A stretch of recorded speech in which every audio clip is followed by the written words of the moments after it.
19 मई 2025 Rohini district court. मैंने अपने मुकदमे का सत्य माननीय न्यायाधीश जी के सामने रखा। मैंने अपने मुकदमे को ये कहते हुए शुरू किया कि मुझे ही कैनरा बैंक से 645 करोड़ के ये बैंक एफिडेविट लेने हैं। ये बात सुनकर न्यायाधीश जी थोड़ा हंसे और उन्होंने मुझसे ये कहा कि आपका ये केस तो हर्षद मेहता से भी आगे का लग रहा है। आप थोड़ी देर बैठिए, मैं आपके केस को थोड़ा गो थ्रू कर लूं, उसके बाद मैं आपको आपकी बात रखने के लिए आमंत्रित करता हूं। तो न्यायाधीश जी ने 2 मिनट के बाद मुझे बुलाया और अपनी बात रखने का मौका दिया। तब मैंने 3 से 4 बातें स्पष्ट रूप से न्यायाधीश जी से कह दी, जो आज मैं अपने युवा से और इस देश की जनता से साझा कर रहा हूं। मैंने न्यायाधीश जी से यह कहा कि मान्यवर, मैं एक रीढ़ का चिकित्सक हूं और रोहिणी के अंदर जगह जगह अपने रीढ़ चिकित्सा के शिविर करता हूं। मान्यवर, मैं वो लड़ाई लड़ रहा हूं जो मेरी कभी थी ही नहीं। शिविर के दौरान मुझे कुछ नेताजी के अनुयायी मिले और उन्होंने मुझे बताया कि जो ये बैंक नोट है, इस देश के अंदर एक करेंसी का फ्रॉड चल रहा है। इसके एवज में मैंने कैनरा बैंक से, जब मुझे पता चला कि भारत के 1 रुपए का स्टैंडर्ड क्या है, यही प्रश्न मैंने बैंक से पूछा और पिछले 1.5 महीने में मैंने काफी ज्यादा इनको ईमेल्स करी, लेकिन इन्होंने आज तक मेरे किसी भी मेल का जवाब नहीं दिया। तब न्यायाधीश जी ने मुझसे ये कहा कि 1 रुपए का स्टैंडर्ड तो मुझे भी नहीं पता, बैंक वाले कहां से बता देंगे, हमने पढ़ाई नहीं है। तब मैंने उनसे 2-3 बातें और कही कि मान्यवर, भारत के अंदर जो आरबीआई बैंक है वो यूके की एक उपशाखा है, मुझे उन्होंने ये भी बताया। और यही बात मैंने बैंक से मेल के थ्रू क्रॉस चेक करने की कोशिश की। मैंने कहा, मान्यवर, बैंक ऑफ इंग्लैंड के अधीन हमारे देश की आरबीआई शाखा आती है और मैं इस देश का नागरिक हूं, कर्जा चुकता हो चुका, करना चाहता हूं, लेकिन अब मुझे बैंक से बल्कि लेना है। तो न्यायाधीश जी ने मुझसे यह कहा कि मैं इन सब बहस में नहीं पड़ना चाहता कि ये एफिडेविट है, आरबीआई भारत देश का बैंक है या नहीं।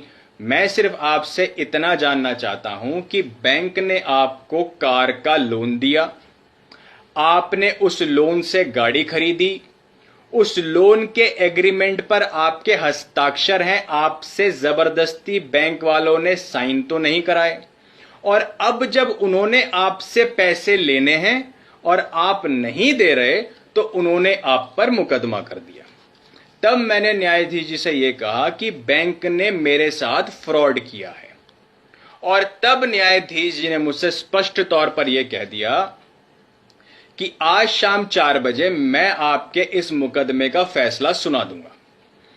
4 बजे जब मैं और मेरी टीम आरबीआई के सबूत के साथ डिस्ट्रिक्ट कोर्ट पहुंचे, तब न्यायाधीश जी वहां पर नहीं थे। और मैंने जब वहां के लोगों से बात की तो उन्होंने मुझे बताया कि न्यायाधीश जी आपके जो मुकदमे का फैसला है वो ऑनलाइन कर देंगे आज शाम 6 या 7 बजे तक। तो ये पूरी की पूरी कहानी हुई है और ये सारी बातें रोहिणी डिस्ट्रिक्ट कोर्ट के अंदर रिकॉर्डेड है। मैं यहां जो भी बात कह रहा हूं, इसमें एक भी बात ऊपर नहीं है, नीचे नहीं है। तो अब मैं केवल अपने उस मुकदमे के निर्णय का इंतजार कर रहा हूं जो मुझे न्यायाधीश जी ने ऑनलाइन सबमिट कराना है। शाम को बैंक की तरफ से कोई आदमी नहीं आया, और जब मैंने ये सुबह दलील दी थी उस समय भी बैंक की तरफ से कोई वकील या उनका कोई भी बैंक कर्मचारी नहीं था। तो आज मैं अपने युवा को और भारत देश की जनता को, जो मुझे सुनते हैं, मैं स्पष्ट तौर पे बता देता हूं कि मैं अपना कर्जा माफ नहीं करना चाहता। मैं इस देश का एक ईमानदार नागरिक हूं, एक युवा हूं, एक रीढ़ चिकित्सक हूं। मैं ईमानदारी से सिर उठाकर जीना चाहता हूं, और जो ये करेंसी का फ्रॉड मुझे पता चला, उसके सिद्धांत अनुसार अपने लोन की चुकता अदायगी करना चाहता हूं। ना 1 रुपया कम, ना 1 रुपया ज्यादा। मेरे से निकलता है, बैंक मेरे से ले ले, और आपने मुझे देने तो आप मुझे दे दीजिए। तो मैं कर्ज माफ नहीं कराना चाहता, बल्कि मुझे बैंक से अब 645 करोड़ लेने हैं, ये उसका मुकदमा था। और भारत के 1 रुपए का स्टैंडर्ड, जो मैंने आपसे पहले भी कहा था कि ये एक प्रश्न ही देश का कर्ज चुकता करेगा, माफ नहीं करेगा। बैंक को तो आपको सोने में नहलाना पड़ेगा, तब जाकर भी आपका कर्जा चुकता नहीं कर सकते। वो इतना बड़ा फ्रॉड है देश के अंदर।